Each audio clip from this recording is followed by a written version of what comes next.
Welcome to the Bear Down Level Up podcast, where we take you behind the scenes of logistics brokering and interview the brightest minds in business and logistics, sharing secrets to success so you can bear down and level up.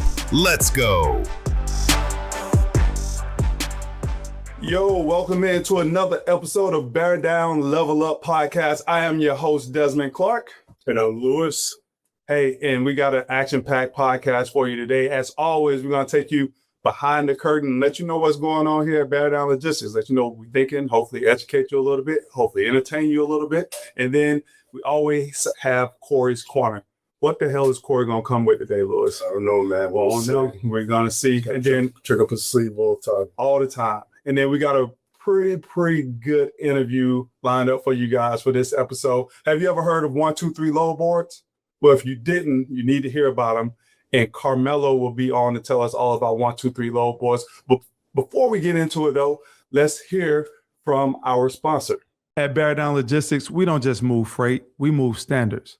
For the brokers who are serious about their craft, the ones who don't guess, don't scramble, and don't chase, but execute with precision, discipline, and purpose.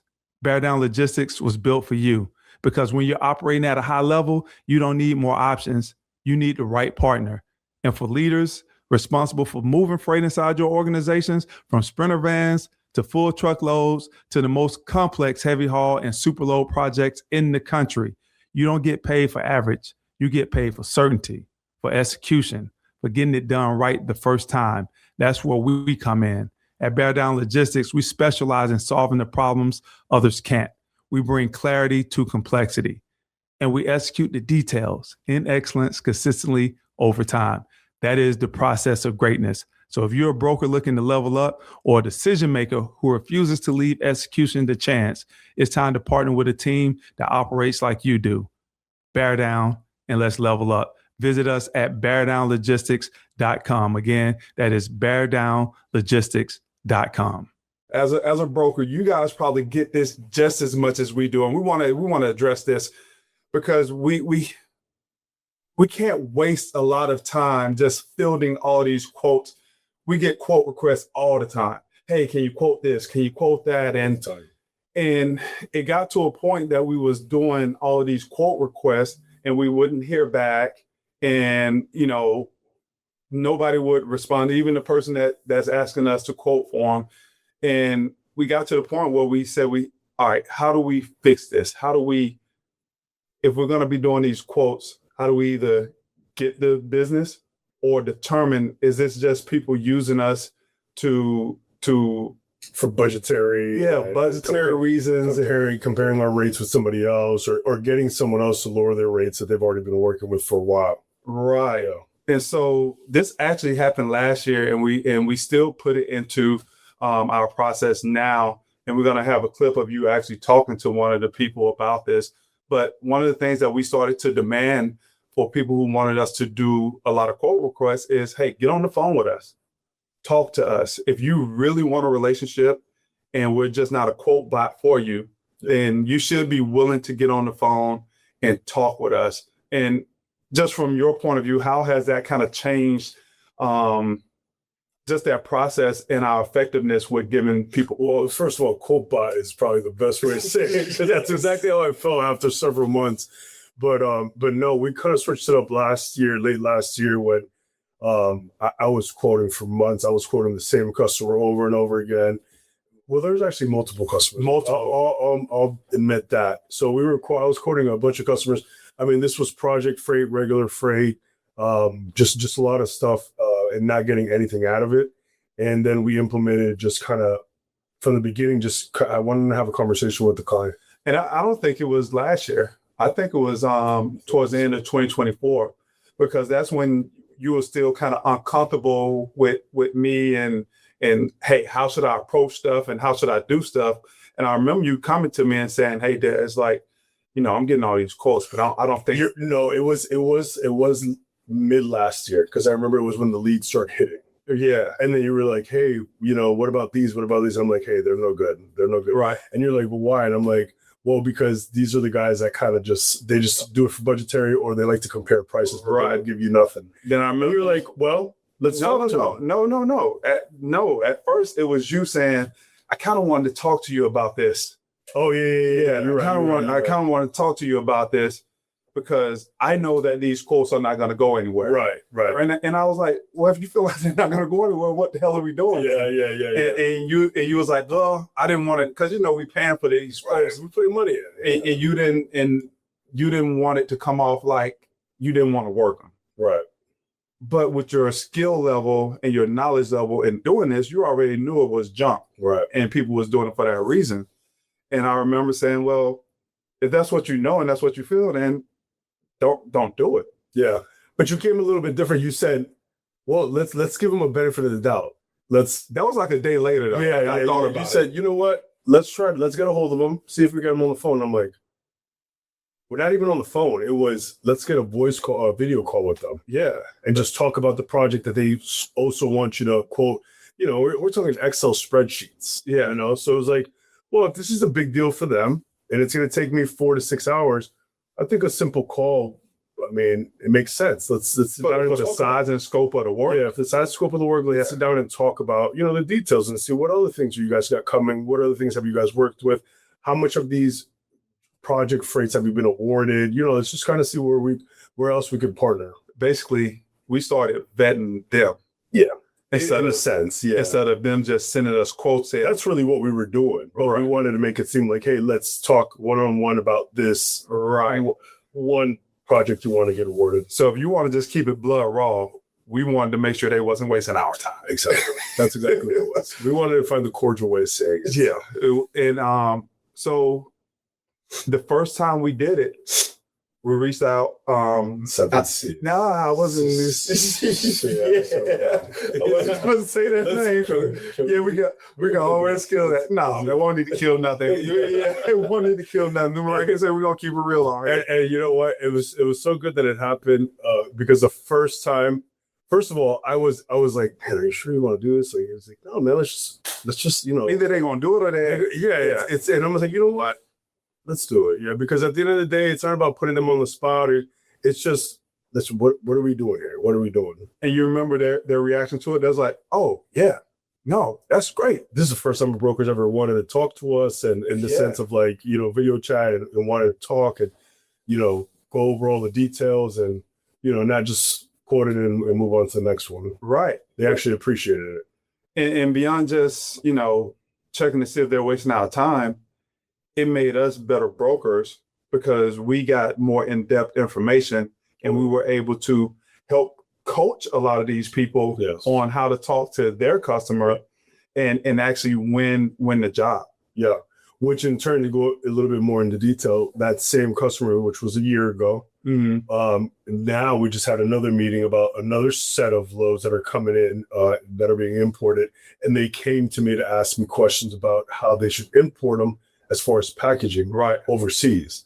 So it does go a long way when you sit there and you just say, hey, let's have this conversation. It may seem like you're kind of overstepping a boundary or whatever the case, or you're not.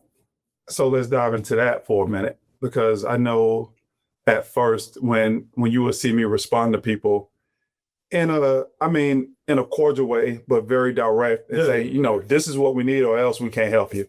And it's what we all, as brokers, it's what we all think, I promise. Yeah. It's what we all think, but we don't ever think to say it or be so direct, because at the end of the day, we are at the mercy of the client. So it's like, we don't want to lose that business if it happens, but at the end of the day. But that word that you just said is a switch that us brokers, especially us good brokers, have to flip. We're not at the mercy of the client. The client also need our services. And we have to understand that our services provide a value to them also. So if you're looking at the totem pole, they're not higher up on the totem pole just because they are giving us an opportunity and giving us some work. No, we're at the same level on the totem pole, and we need to communicate in that type of way, because the service that we're giving to them, they need us also, as well as we need them. So it's a partnership. It's not they're dictating to us. And I think once we got to having that type of mindset, things started to change for us, and we started. I think they started to look at us as an asset. Yeah. I mean, everything changed. The conversations, the tonality. I mean, not that anybody was disrespecting us, but they like that says they were coming to us with questions on not just can y'all do this or give us a call. It's like, what do you think about this? Yeah. And so I want to play this clip for everybody. We were meeting with a freight forwarder customer that we have, and that was sending over a lot of quotes. Lots of quotes. And we didn't win anything. And we were trying to figure out, like, why aren't we hearing back from him? Well, let me preface with that. 8 months. It was 8 months. And I've got to say, two different companies he moved to, 8 months, not one. And I just kept, because I feel like he was sending the quotes at just perfect time. It was like, it was a free time. And then, sometimes I was coming in and I was like, okay, let me go back to quoting him. But so it was 8 months of not getting anything, nothing. He was just slipping through the cracks. And I just kept quoting him until recently I passed him on to someone else. Right. And then, but before we did that, we said, we need to get on the phone with him. Yeah. So this is a clip of, you'll just see Lewis, but we had 3 different people on the phone with him, kind of coaching him on what we need as a company to be able to help him out. And Lewis is actually coaching him. So check out this clip. So here's how it has to work. When you get your quote request, come to us, we will give you the price. If you bid it out first and you get that work order and you come back to us and you say, we have to be at this number and we cannot do it, it's done. We can't go back and forth. If you got it bid from another broker, you need to go and do your carrier packet, your setup, and everything with that broker before you give it to your customer. Because if you come back and say, okay, let's get it done, and they say, oh, you haven't been operating for a year, your MC number's not clean, whatever reason they want to approve you for, you shouldn't be getting quotes from that broker in the first place. Does that make sense? And just coming back from the video there, I just want to let everybody know, I do sound a little rude, but I promise you it wasn't. The conversation before that, it was more coaching and like we were going back and forth. The conversation ended late too. Everything was fine. So. So this guy, he gets self-conscious sometimes. And I was telling him he sounds authoritative, in command, and he sounds like a real coach on that clip. You do not sound like an asshole. You just sound like, hey, dude, if you want to get this done and you want to get this done at a high level, here's what you need to do. Yeah, and that's exactly what I was doing. And not just that, I had just also found out that he was, the reason why we weren't getting the quotes, recently he was coming back and saying, hey, can you do it for this price? And the prices were, drastically lower than what we could have done it at like market rate. So what we found out was in that conversation previously was that he was going to other brokers getting super low rates. He wasn't set up with them. It was new and the company was new. So he couldn't even get set up with them even if he wanted to work with them. And so when he would get the price from the broker, he would go over to the client, get the job awarded, and he'd go back to that same broker, and he wouldn't get approved. No, or they couldn't, or they were just like, oh no, like, and just leave him high and dry. Yeah. And then he'd come to us and say, hey, can you do it for this price? This is what I sold it to the client for. And then that's when we were like, okay, we got to get on the phone with this guy. It sounds like there's a disconnect. Yeah. And so that's when I was telling him in the video, as you saw, was, hey, if you go to that broker, make sure that you're set up, make sure that everything is ready to go so that if you get the job awarded, you come back and say, okay, here you go. Not come to us. We are here more than anyone else probably in the industry to help you to help you grow. Because at the end of the day, his growth is our growth. Exactly. Right. So I wanted to let him know in that video that you saw was that, if you're going to come to us first. I'm sure every broker wants to tell their client, whether it's a freight forwarder or a direct client, just if you're going to go get a rate, go get the rate, come to us. And if you guys are practicing in good faith, you're getting good rates within market reason and fair profit margins. And then you're honoring that when they come back to you. So right. And I think that was good for him. You could tell, he was in between a rock and a wall. Hard place. I just found out that it's a rock and a hard place. I've been saying rock and a hard wall my whole life. I like rock in a hard wall. I like it. When you said that, I was like, that's a different twist to it. I was like, I gotta start using that one.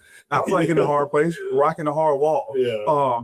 But you could tell he was in that place where like he was almost desperate and stuck because he's given his word to his customer. He appreciated. Come to find out, he appreciated the coaching, I guess you would say. 'Cause I don't want to make it seem like I went in there to like I'm going to coach this guy, but in the sense I just wanted to see what was going on and see what I could do to help him. But yeah, he appreciated it at the end, and we're still quoting stuff for him, or we're hoping one day we get something from him. But I think the whole gist of it is we got to a point where we were like, and many of you guys should know, is to what point and what do I do to stop this non-stop bidding, quoting, and not getting anything awarded? Is have those conversations, those preliminary conversations. You get a bid in, you get a quote request, even if it's the first one or the 20th in that month or in whatever, just initiate a video call and just talk about who you are and what you guys stand for. And then just say, I just wanted to connect. We got one in last week for like almost 15,000 loads. We never heard of this company. They probably never heard of us, but they found us. And the first thing that says is like, when are we flying out there? And I was like, let me get them on the phone real quick. Like, because the success rate on being so direct and frank and that people appreciate that. Yes, they love it. So because they feel like, okay, this company has command of their shit. Right, exactly. Like they know what they're talking about. And I posted something on LinkedIn last week when I said, hey, typically we're not the least expensive option. Right. Because what we sell, we don't sell moving freight. We sell certainty. We sell, hey, you give it to us and you don't have to worry about it, right? So, I'm not saying that we always high but I would say 75% of the time we're not going to be the least expensive option because of the expertise that you put into it and that people feel like, man, they got it. Yeah. They got it. And that's what we try to do by having that conversation. And I guess it's not even that. It's about building that relationship so they can understand who you are, who I am, what this company is all about. And you can't get that through email and asking for quote requests. Yeah. You get that through conversation, and then eventually going out to wherever they're at and sitting down and say, okay, let's discuss this 15,000 load project. Yeah. Yeah. Because there's no way we'll understand the depth of everything just through email. Right. And just going out there. So for example, for that one, and we did it for a project that we did up in the Northeast, and we did it for a project out in Texas, even in California. Yeah. We flew out there for hours, literally just to watch the load get loaded, show face, shake hands. You can't beat that at the end of the day. So when you do that type of stuff, that's what, and then turns that one initial conversation where you said, hey, let's jump on a video call, and then you show up. It just, all it does is like just affirm your everything that you have on your website, all those core values and this and that. Yeah, it's not just words. It's not just people words. Get to see it. They're like, okay, yeah, these guys will show up here. They use it. What they said that they're actually doing. Yeah, and we're very prideful about that because we know that the industry's not yet where it needs to be, which is that, Yeah. So bottom line, brokers out there, don't be a quote box. Don't just sit here and take all these quotes when they're just using your quotes against our quotes and somebody else's quotes. And we got to get past that. We got to make these companies, freight forwarders and whoever else is sending us quotes, either honor you, honor us, honor them, honor somebody, and not play us against each other and build relationships. And that's how we do it. So, hey, that's what's going on behind the curtains these days at Bear Down Logistics. When we come back, we are coming back with Carmelo from 123 Load Boards. And as always, the first question is going to be, how do we win in logistics? But before we do that, let's hear from our sponsors. This next segment is brought to you by Bear Down Logistics TMS Alvis. Just count the time your team spends jumping between tabs and spreadsheets, re-entering data just to move a single load. That's margin walking out of the door. The Alvis TMS has a complete fix for that. Trust me, they rescued me from the hell I was in with my first TMS I implemented when I started Bear Down. From tender to payment, your entire operation can live in one place. With built-in automation and intuitive workflows, freight operation teams across the country, including mine, are creating loads at under 2 minutes and getting 2 to 4 hours back every single day from these manual tasks. Start being less busy and become more productive. And let's get those loads loaded up and moved out. Go schedule your free demo. It was life-changing for me and Bear Down Logistics. Tell them Des Clark sent you, and that is Alvis, spelled ALVYS.com. We are back, Bear Down Level Up Podcast, and we are pleased and thrilled to have my man Carmelo Messina on with us. He is the senior vice. What's your position again? VP of Sales. Carlo. Yeah, that's senior vice president. All right, we're gonna start that over again. 5, 4, 3, 2, 1. We are back here on Bear Down Level Up Podcast, and we are excited to have the opportunity to interview my man Carlos Messina, who is the VP. You just told me that. All right, here we go again. 5, 4, 3, 2, 1.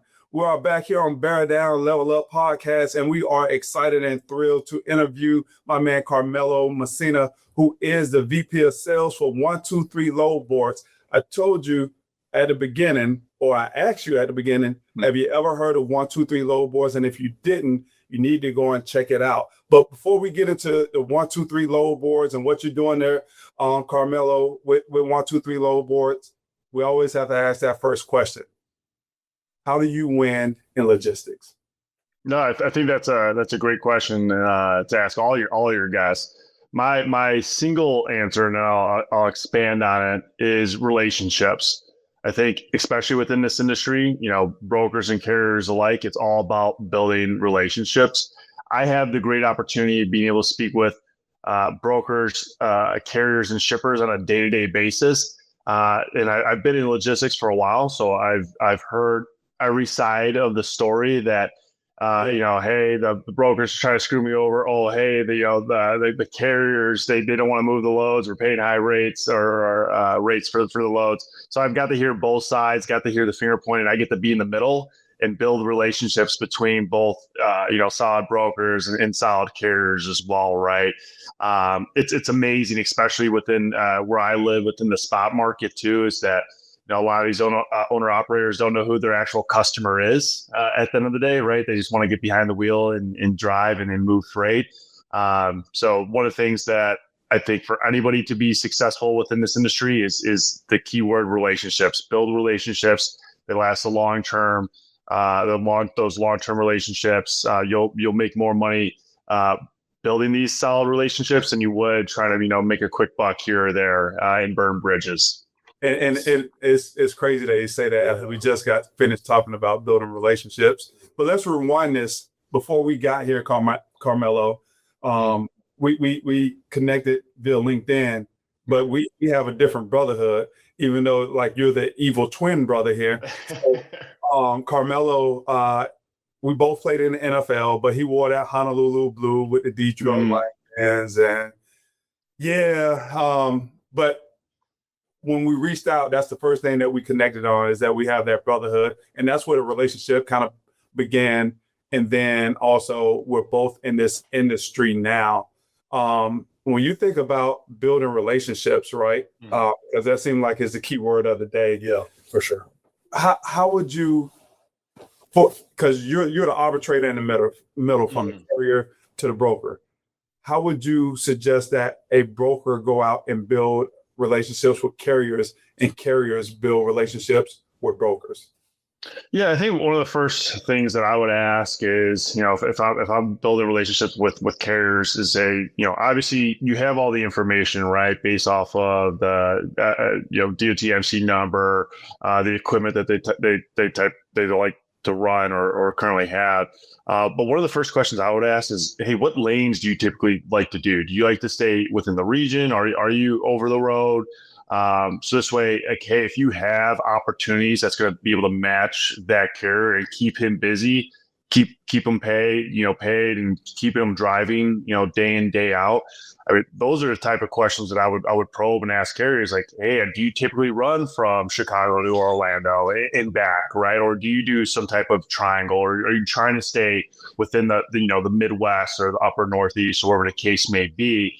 And if you have enough opportunities within your brokerage, that seems like a solid relationship. That's a solid match, right? Because that's exactly what the carrier wants to do. He wants to stay within the region, or he wants to be able to go home and see his family on the weekends. And you have that regional freight that will allow them to do that. Fantastic, and it also benefits you too, because now you have almost a lifelong carrier that's going to be able to run those lanes that you typically have freight and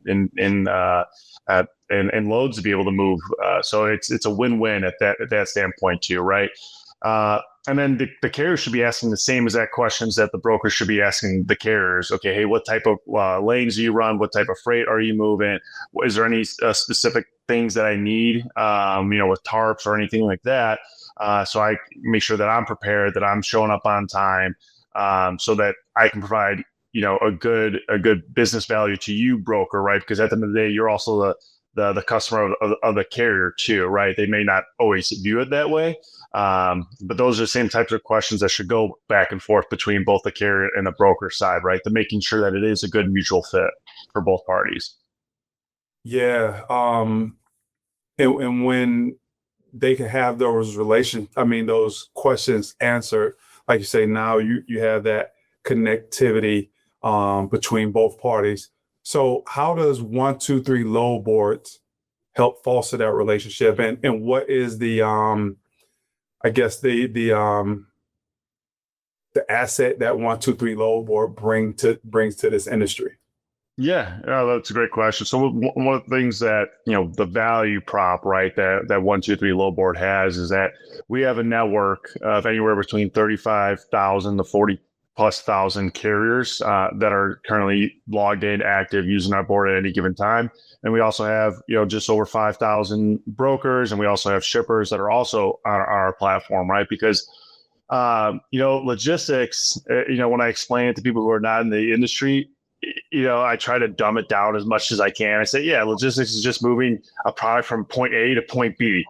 I mean, that's as simple as you can make it, and for people to understand, but they don't have any clue everything that goes on behind the scenes. Yeah. It's simple.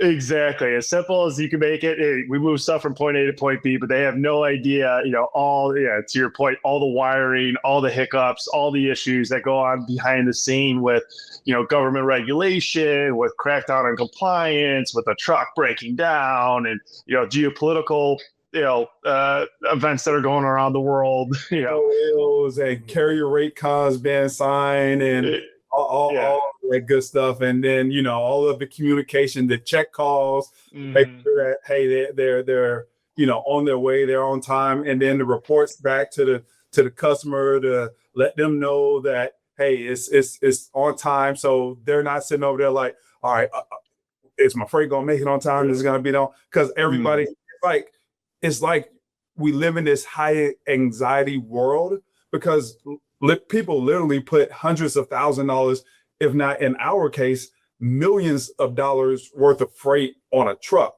And they got to have that confidence, which a lot of times they don't, because it's just like people are scared to fly. The reason that they're scared to fly because they don't have any control, but they're not scared to drive. And the reality is more people get in accidents than ever airplane, because they don't have the control to fly it. And it's the same thing here.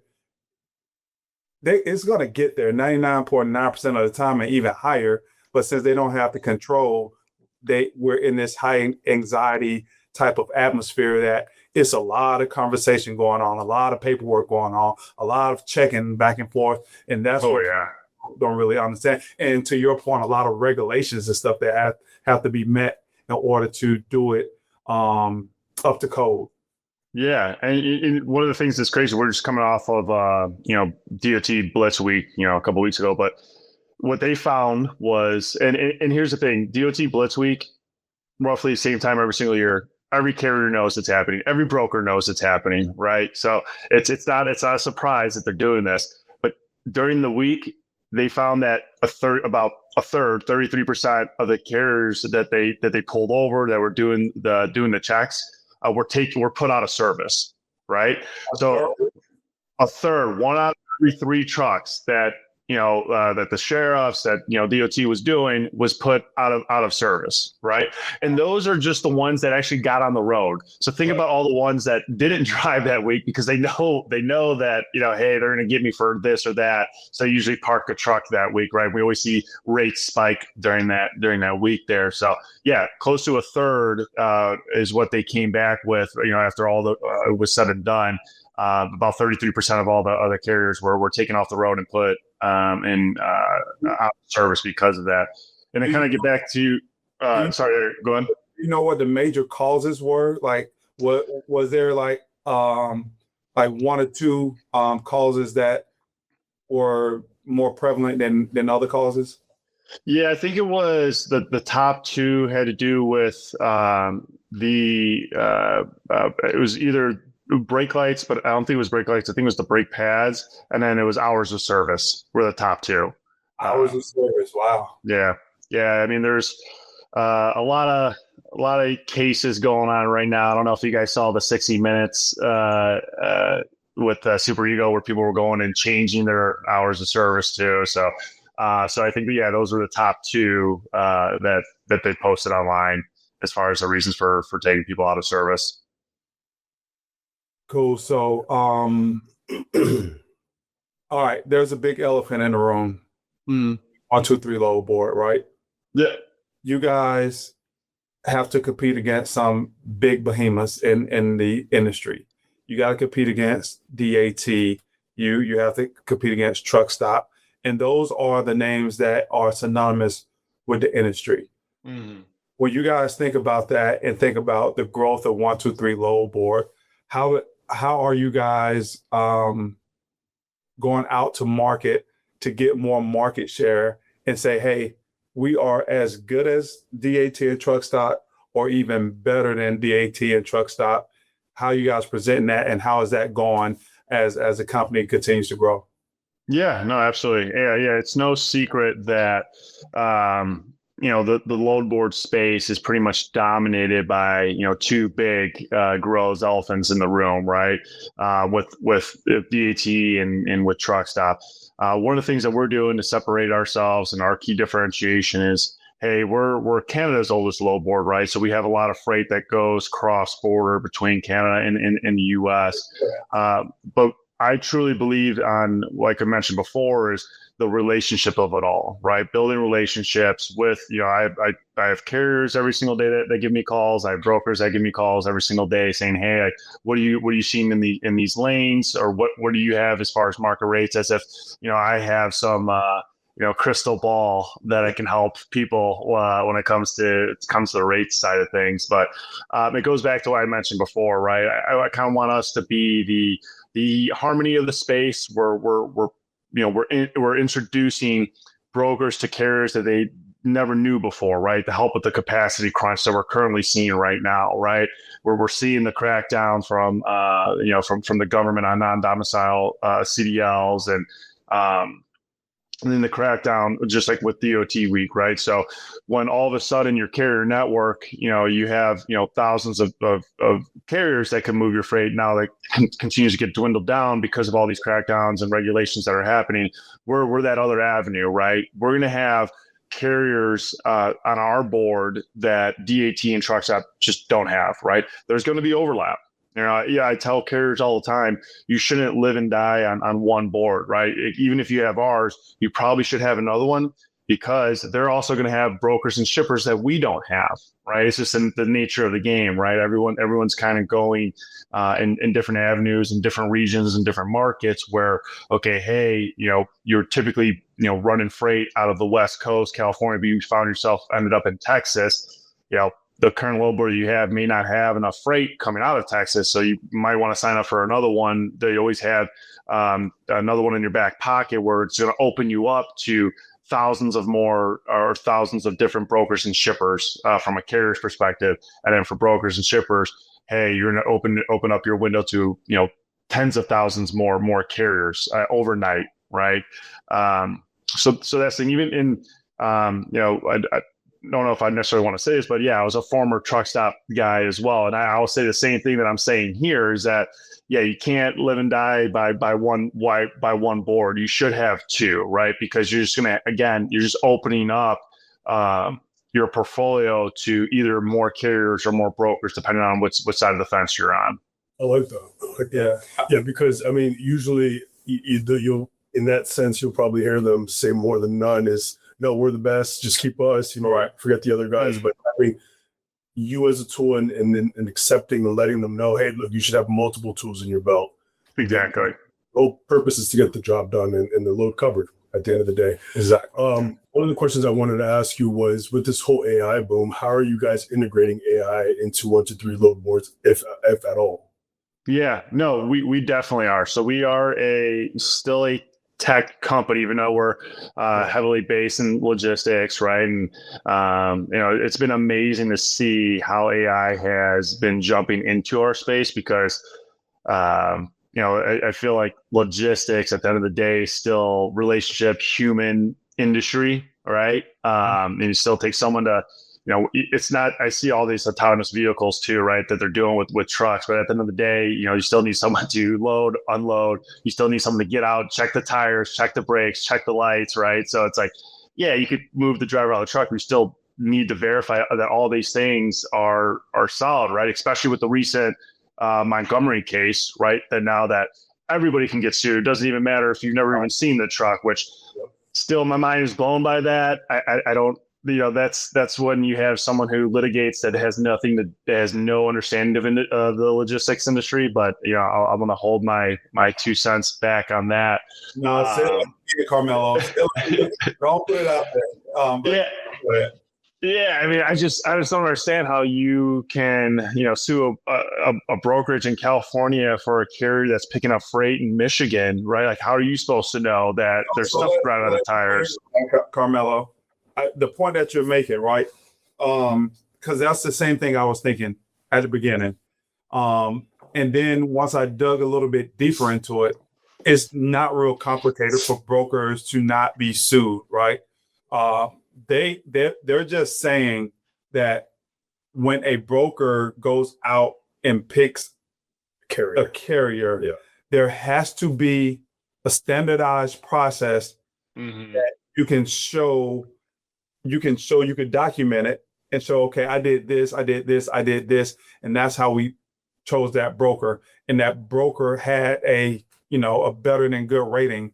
So now we're off the hook because we did our due diligence. Right. I think PSA wants an extra layer, not just them, but they want everybody in the industry, whether it's so you have the broker, you have the client, you have the broker, you have the dispatcher, the carrier, and then you have the load. They want everybody on board, all hands on board. And I think for them, it's like, how can we get the brokers now to just assist with being an extra layer of protection on vetting these carriers and making sure, well, we're the ones booking them. So then why not the source, which is us, and say, hey, now you guys are going to be liable, which in turn, if we take it as a positive, then we turn back and say, okay, well, what can we do to avoid us getting sued? Right? We're going to add an extra layer of security. All of our broker, all of our carrier reps or a broker will then start to use a different system or an additional system. Which we did right away. We did. Day one, we implemented a new system to vet these carriers. Because at the end of the day, whether they're right or wrong, I think they're just trying to do it in a business sense. It's like, hey, if we're all going to make money, everybody needs to have all hands on deck. So right, and through with it. Because what I was thinking is when it first came out, I was like, how can we be right? Of course, because you can have a good driver, Carmelo. You can have an area right that gets to an accident. That's why they call it an accident, right? They get into an accident. Yeah. And then how do we get sued? So that was my first thought process. But then I dug into it, and then I found a system that they basically say, okay, by using us, we have the same process. We meet all of these standards that was passed down by the Supreme Court, and we could document it. So if we give y'all the green light on a carrier, that means that process is documented. We're good to go. And so for brokers who do it the right way and want to do it the right way, it's not even an issue. Right. Yeah. But let's go to this. And this will be one of my last questions, unless Lewis has something else to follow up with. The big thing about putting loads on load boards is obviously the fraud, right? Over brokers and people like that's out there taking advantage of apparatus that meant to be good, but now they can get in there, they can pose as someone else, steal loads, and do what they do to make money. How does 123 Load Board kind of combat that part of it? Because as much as possible, I don't think it's just us. I think it's brokers in general are trying to get away from the load boards, so we don't get exposed. Yeah, no, thank you for the opportunity to give a plug for 123. And one of the things that we do differently from some of the other boards that let anybody else on there. One, I would say, of course, if you have an SOP in place when it comes to the carrier vetting side, absolutely make sure that everyone in your firm follows it, right? Because all a lawyer is looking for is that one time where that one agent doesn't do it and see here, right here, you have this process and this person didn't do it. Now you're liable, right? So yes, make sure you have an SOP in place. Make sure it's mandatory that everyone's following it there. Again, we're not going to be. So let me give my plug for 123 Load Board is that we have a human that's in the loop that is verifying every single carrier that comes onto our board, and we do it for brokers too, right? So it's brokers and shippers also have to go through this process. There's just way more carriers than there are brokers and shippers, so the more of our resources is spent on validating the carrier. So we have a human that's in the loop that is calling every single carrier that signs up, verifying their information with FMCSA/Modus. Once Modus wants to get back up to speed and start sharing data again, the last week of their new tech launch has been a bit frustrating, as everybody in the industry is going through the same problem. But so we have a human that's in the loop. Not anyone could just sign up for access to our board. You won't get the verified check mark with if you don't go through the verification process. So we're flagging out not only to the carrier, hey, you're not going to have brokers and shippers that are willing to work with you because you haven't been verified yet, right? So it's in their best interest to go through the verification process, and also cuts down. And we're an extra checkbox, right, to every broker or shipper's SOP is that, okay, hey, I found this carrier on 123. They also were verified. They went through the process with 123's SOPs, and we still brought them on board into our network following our standard SOP too, right? So that's one of the things that kind of separates us that we're helping try to combat some of that fraud within the market. Unfortunately, I think when one administration, and again, I try to keep politics out of it. It's just based off of what the administration is doing, right? Every administration is going to enforce rules one way and be lax on others. I think there is a little bit of overcorrection that going on, but it's the nature of the business, right? So, we just got to.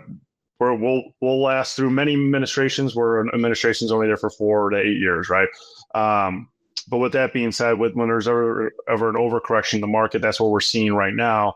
Use 123 as an additional tool for your carrier vetting process, as we are a tool for the carriers when it comes to vetting out brokers and shippers too, right? So we have the ability where you can block carriers, you can favorite carriers, you have the credit rating on them, and vice versa, right? Because we're a marketplace, we want to be equal on both sides. So everything that we're doing for the carriers, we're doing the same thing for brokers and shippers too. Cool. And that is Carmelo Messina from 123 Load Boards. Hey, y'all go check out 123 Load Boards. If you've never been there before, I know early on, I actually got a call from I think it was one of the founders or one of the higher ups when I first started in the industry to use 123 Load Boards at its early inception. and nothing but good things to say about it. So if you haven't checked out 123 Load Boards, you guys want to check it out. Give my man Carmelo Messina a call. He's the VP of sales, so the more sales he make, the better he does. So don't go calling somebody else. Y'all seen him here for on Bear Down Level Up podcast. Carmelo, I appreciate you jumping on and giving us some time. Yeah, no, I appreciate it. Thank you so much for having me on. Desmond, I do want to say, always been a fan. Remember, so yes, I played for Detroit, but grew up in Chicago, right? So, growing up as a kid, going to the stadium, got to watch you catch some touchdowns, in the end zones there. So, all that growing up as a kid. Yeah, I'm telling you, man. Don't make me feel that old, Carmelo. You have a couple more years on me. That's all, just a few, all right? So, but yeah, always was great. Watching you, bring the fun and joy to Chicago, because we only had the 85 Bears and then the 06 run too. So right, those like the two pinnacles in the Bears history. So hopefully we want a beginning of another run here. Yeah. Well, let's let the Lions have one. Okay. We've never had one. Let the Lions. We're on a little hot streak. Hopefully this year. If not, then I always root for the Lions first, Bears second. So this is where we agree to disagree. Hopefully we get to touch base here soon again. Thanks, Lewis. Thanks, Desmond. Yes, sir. 123 Load Boards, Carmelo Messina. Hey, and before we jump into Corey's Corner, let's hear from our sponsor and then come back with my man Corey Davis.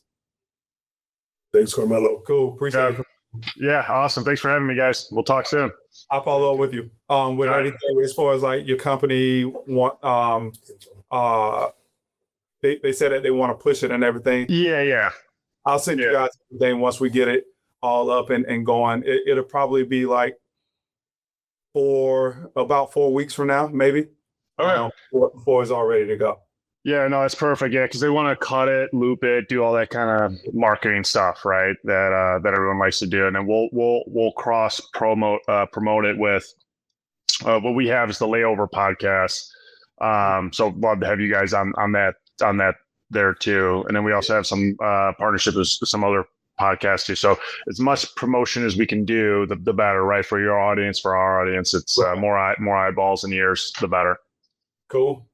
Sounds good, man. I appreciate you guys having me on. Contact. I'll see ya. Bye. If you're running a freight brokerage and still chasing payments like we were a few years ago before Hall Pay, dealing with carrier fraud or leaving money on the table, you need to check out Hall Pay. They give brokers like you and me flexible, non-recourse capital. Let me say that again, non-recourse capital. That's a game changer. Automated carrier payments, and a verified payment network that protects you from fraud on both sides of every transaction. You can even earn revenue from quick pay. And if you work with small fleets, Hall Pay has carrier factoring programs for them also. So everyone in the transaction gets taken care of. It's the payment and finance platform built specifically for freight. Check out my guys at hallpay.io. That's spelled HAULPAY.io. Hey, Desmond and Lewis. Appreciate you guys having me in Corey's Corner. How you guys doing today? Good. What's up, Corey? Yeah, man. We're sitting here and we're like, okay, what the hell Corey has for us today? Well, usually I have some fun stuff that we go over, a little trivial pursuit type deal. I'm going to take it a little bit serious this time, and we're going to deep dive in a recent legal battle that was that blew up really in the transportation and logistics world, and that is the Montgomery versus Carib Transport 2 LLC. Have you guys heard about this? Yeah, we just got finished talking about it with our guests. Okay. So, yeah. Okay. Yeah, I heard the tail end of that with the 123 load boards. Mm-hmm. Okay. So, kind of going back into it, they ruled in favor of C.H. Robinson being negligent of hiring the carrier, and they are the broker on that load. So typically insurance, or if there was an accident, the person that's at fault would be liable. they took it even further, and now the carrier is, or I'm sorry, the broker is liable, which opens the door for a lot of liability within our industry, within what we do, and how we do things. Did you guys talk about, what the newer? Well, we didn't go deep in it, but now that you're talking about it, I do have questions, but yeah, I'll let you go ahead and present it. Well, and just in case if you haven't, looked up this lawsuit, basically a driver hit another driver that was on the side of the road. Actually, it was a really sad story. They lost their leg, I believe. I don't have all the details, but that's essentially what happened. So hold on. Let me just understand the details. So a truck driver hit a regular citizen that was on the side of the road, sitting like off to the side of the road. Actually, another truck driver hit another truck driver. Oh, okay. Yes. And that other truck driver was like it just over in the shoulder or on the shoulder, I believe parked or had the emergency lights on. Like I said, I don't know all the details, but yes, a truck driver hit another truck driver. Okay. Yeah, causing just catastrophic issues, to this person. Really sad story, but they ruled in favor of the person that got hit, and Carib Transport 2, who was the person that hit the driver, and the broker, C.H. Robinson, was found liable of negligence, and that's how the court ruled. Like I said, that kind of opens the door for us for liability. Not every single accident is going to be gone back to the broker. Accidents happen every single day. We take safety very, very serious. But the biggest thing now for brokers like us is how do we not be negligent? And I don't know if you know any platforms or how ways of protecting not just ourselves, but making sure we hire the right carriers. Have you guys gone through that? no? Have you guys talked about that? Tell us about it. No. So obviously they all have what similar like a credit score, like a normal person will have. You can see ratings. Hold on. Before we keep going, and I want people to cut this out. Jorge, quit asking us, have we done it? Because we're one team. Yeah. So it's just looking like we're not on the same page. Okay. Right? Okay. If I say, like, you're supposed to already know if we did it or not. Yeah. You know what I'm saying? So just go ahead and present it as you're going to present it, and just make it. This is you present it for us. You know what I'm saying? Yeah. Understood. All right. You want to count it down? Yeah. Here we go. 5, 4, 3, 2, 1. The ways that we are changing and the platforms that we use, how we vet carriers.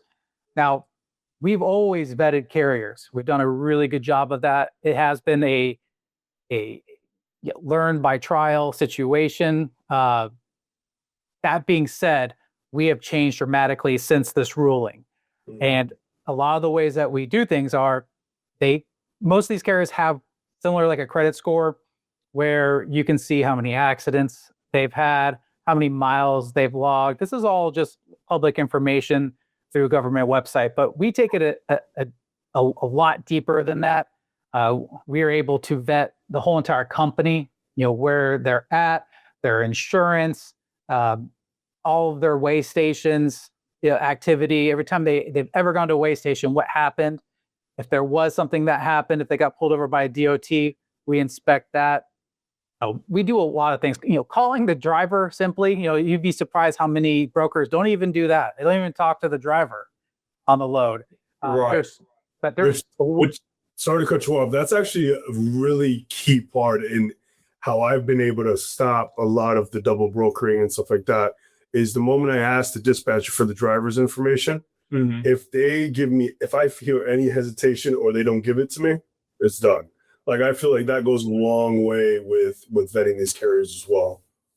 I mean, we've even gone, this is before this ruling happened. I mean, we would even go and check the phone number if it was a real phone number or not. Right. Driver. If it was a VoIP number, Google Voice number, we wouldn't book those drivers, and that would happen a lot actually. Yeah, there's a reason why we were doing it.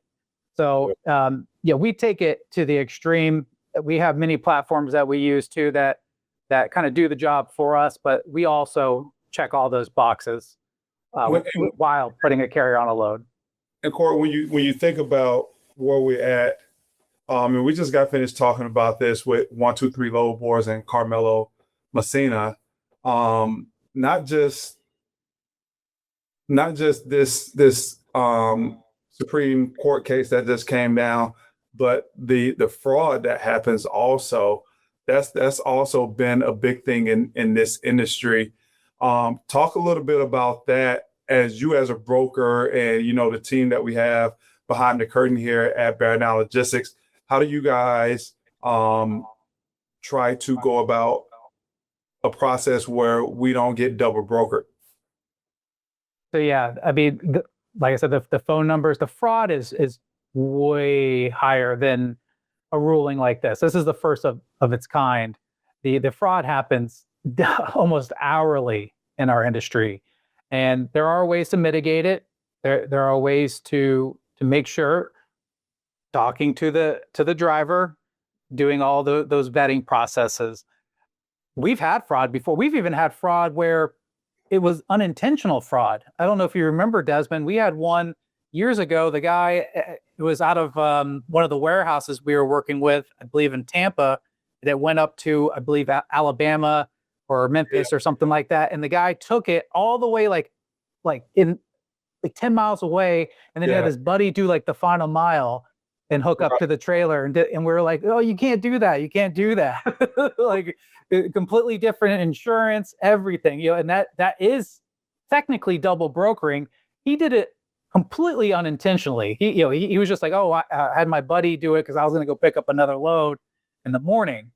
And those are things where you really have to stay on top of it, because things like that happen. Now, obviously, theft, if it's a high-end product, you got to make sure you have the insurance. You also have to make sure the shipper and the receiver are doing a job too. And that's really, really vital nowadays. Hey, make sure the driver's name, the MC number matches, everything, the trailer number matches when he pulls up to your dock. Mm-hmm. That should be step one, really, beyond everything else. If those things don't match, do not load the truck. Simple as that. And we had that also happen out of Tampa when one of the drivers got the wrong load, but this was LTL. And you remember that, Corey? They got the wrong load and they took it all the way up there. And then we were. I do. I do remember that now. Yeah. How did that get there? And we found out that it was loaded the wrong way. But that wasn't because that was on the warehouse. But the truck driver should have known that, hey, this is the wrong load. And that kind of prevents, and like I said, the warehouse too, that prevents you loading the wrong truck. Right. Kind of like what you're saying. The warehouse needs to be doing the due diligence too of making sure this is the right truck.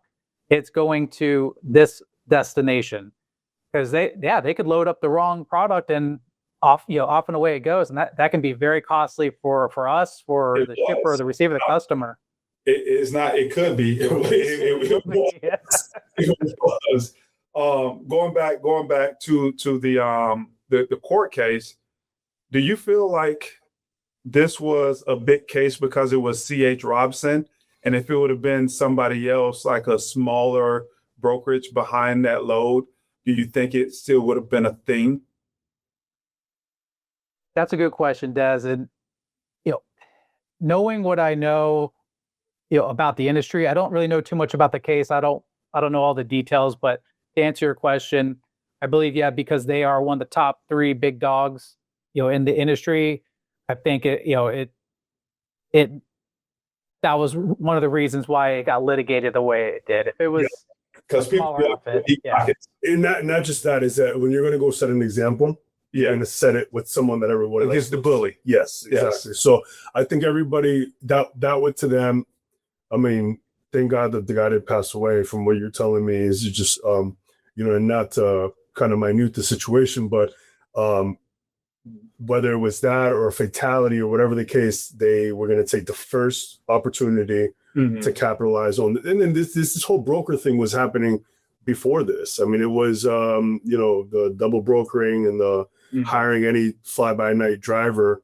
Trying to just get the cheapest rate. Trying to keep it the cheapest rate and all that stuff. I think TQL is known for that as well and stuff like that. So I think that the first opportunity they took or they found to be able to put this on the platform and say, look, this is what's going on, and we're going to use this to like kind of set the stone and change the parameters of who's responsible. And like I was saying to our guest and Des earlier was, a lot of the argument now is why are brokers are saying we shouldn't be liable. We're just some guys over here in Florida hiring a guy in Michigan. But at the end of the day, I think the FMCSA saw it as, well, if everybody's going to have their hand in the pot, then everybody should have some sort of liability. And they use, not, I don't want to say use, but they're partnering with us, or they're forcing our partnership in a sense to be an extra layer of protection for them, so. Absolutely. It's like, I don't know how it got litigated. I wasn't in the courtroom. I don't know all the details, like I said, but the key word is negligent. Now, a lot of people kind of have a definition in their head of negligent, but that can be unintentional because it's nothing. You didn't do anything. People think of negligence as like you did something wrong. Yes, you did something wrong, but it was without intention. Right. You didn't do anything. So I don't know what the lawyer proved, but simply put, C.H. Robinson could have just been like, oh, you have a truck? Okay, that's it. That's all we know. And that's negligence. Yeah. Then do the due diligence. Right. And typically, my point for asking that question is, if you can take down the big dog, it gets everybody else in line. Right. Exactly. Yeah. Exactly. Absolutely. Yeah. You said like Lewis set an example. I mean, couldn't have said it better. It really does set an example, and we should be doing more, not just us, but other brokers. Like I said, we do a great job, but yeah, there's always room to grow and learn and try to do our best to prevent stuff like this happening. We don't want to see anyone pass away. We don't want any cargo to go missing. We want it to go as smooth as possible and keep it moving. But yeah. In a sense, this shouldn't negatively affect you if you're practicing good work ethic, or a good business processes. Yeah. So this shouldn't affect you. This didn't affect us. We just added again a layer, which is what in turn they were looking for. And just to make it clear, because we talked about it a little bit with almost call him Carlos again, Carmelo. We cut that part out so y'all will never see that. It's kind of we had the 3 takes.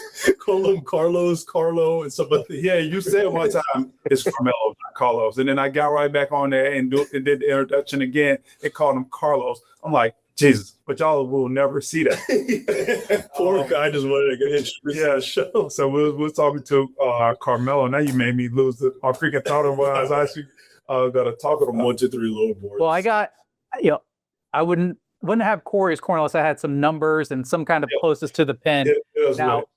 Now, we're talking about lawsuits. That was a sad story, but I looked into, how many lawsuits are filed a year? And that's beyond like a number that you can't even comprehend.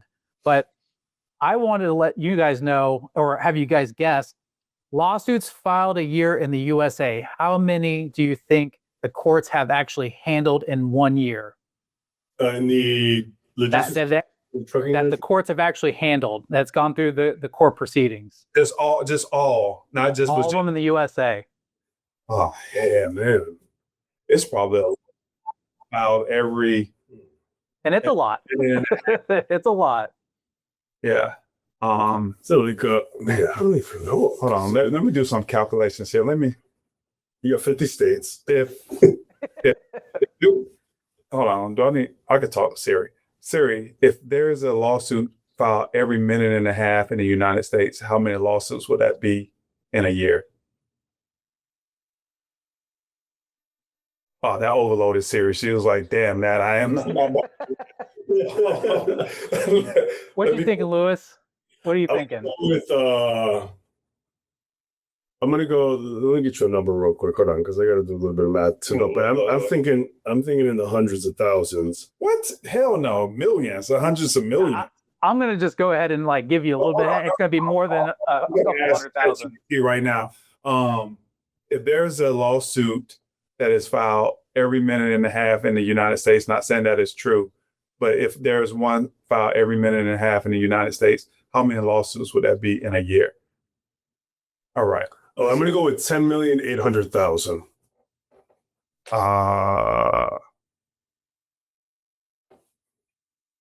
Shoot. So even at a minute, every minute and a half, that will only equal 350,400 lawsuits per year. So let's do that times 100. So 330. So let's say 30,500,000. 30,500,000. All right. So Des is much closer and the number is higher.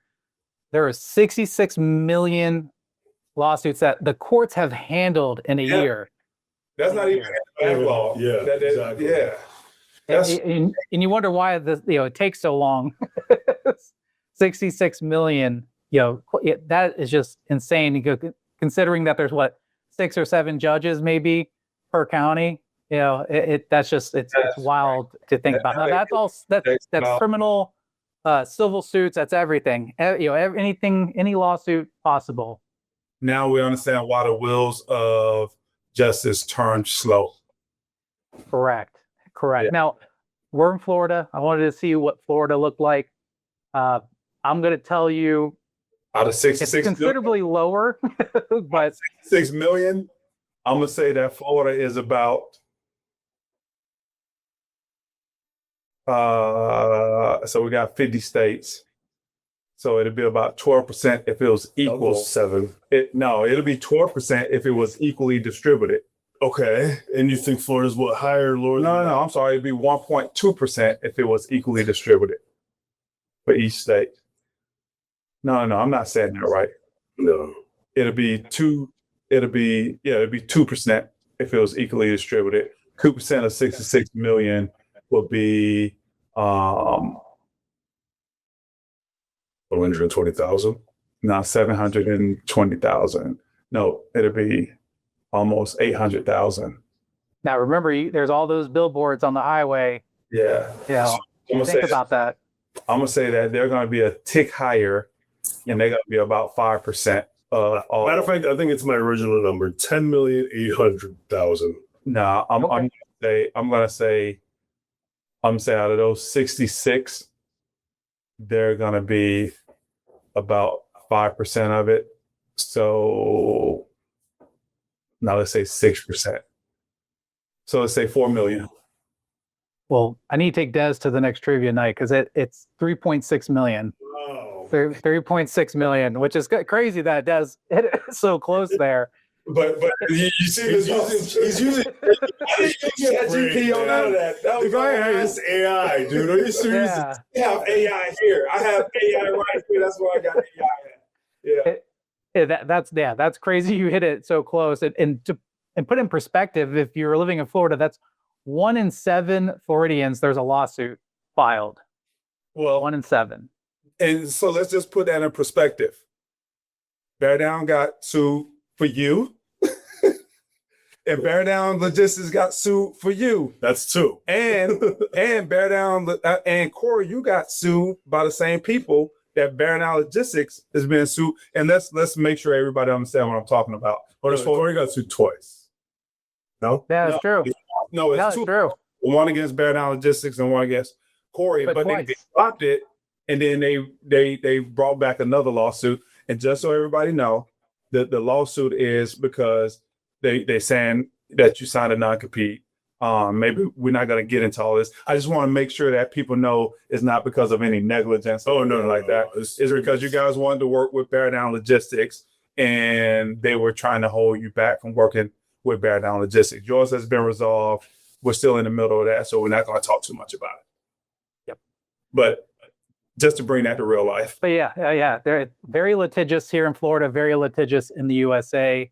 Like I said, sad story, but we had to talk about it.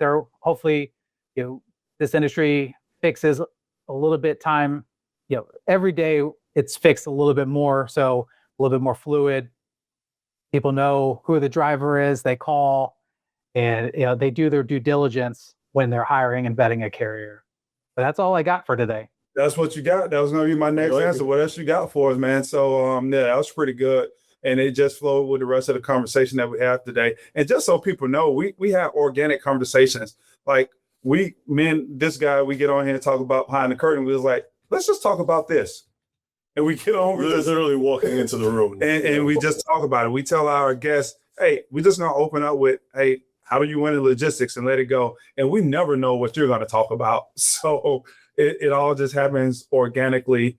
And I think that's why people like tuning in, especially these early episodes. We've been getting great reviews. And hey, if you hadn't done this already, subscribe to the podcast, hit that subscribe. They haven't been asking anybody else to do that. That notification. Tune in, check in with us. But Corey, we appreciate you. And we look forward to the next Corey's Corner. And before we get to the final word, let's hear from our last sponsor of the day. Thanks. Go. Nice. Get into the like and subscribe. Cool. Appreciate it, Corey. We'll jump to this last word and then call it a day. All right. I'm good to go. Yes, sir. Thank you, sir. You guys have a good one. Oh, and I probably should have mentioned it in the podcast. All right. ChatGPT, you can look up the phone numbers there and ask ChatGPT, hey, is this a real phone number or not? Really? It's that simple. Yeah, it's that simple. We were going through phonevalidator.com and I said, you know what? ChatGPT probably can tell me this. And it'll tell you exactly, T-Mobile out of Atlanta or whatever city. Yep. So it's just one of those that one little step can save your shipment. But all right, guys. Well, I appreciate it. All right, sir. Thank you. Take it easy. This next segment of Bear Down Level Up is brought to you by Eureka BI. RFPs are wasting your team's time. I can almost guarantee you. Brokers and carriers are leaving money on the table, chasing bids with spreadsheets, emails, and having zero consistency. We have a solution for that. Eureka BI has a solution for that. Eureka BI automates your RFP process, standardizing every step so your team collaborates on bids faster, smarter, with more insights to win more freight. And that's what it's all about, right? Winning freight, not just wasting time on bidding. No more reinventing the wheel on every single quote. This is a repeatable system that scales with your business. Visit eurekabi.com and start bidding with confidence. That's Eureka BI, spelled EUREEKABI.com. Hope you've been enjoying the show so far. Let's close it out with the final word.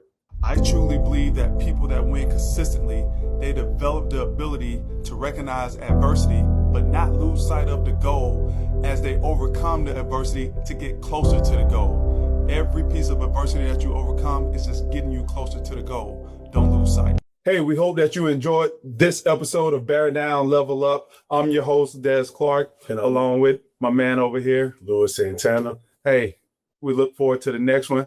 And again, subscribe to the podcast. If you haven't already, hit that notification button.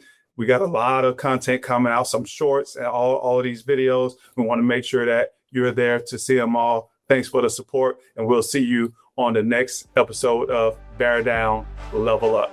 Thanks for listening to the Bear Down Level Up podcast. Be sure to click subscribe to get future episodes. Until next time, keep bearing down and leveling up.